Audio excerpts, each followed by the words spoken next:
मानहियो जान से छोड़बो नहीं आसान से मरलो पछीन के ले अइबो भगवान से।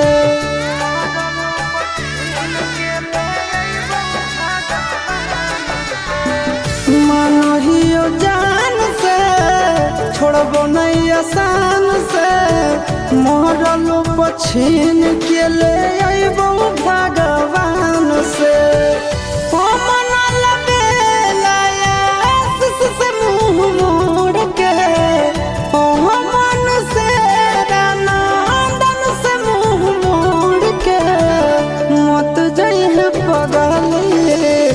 पगला के छोड़ के मत जाइए पगला के छोड़ के।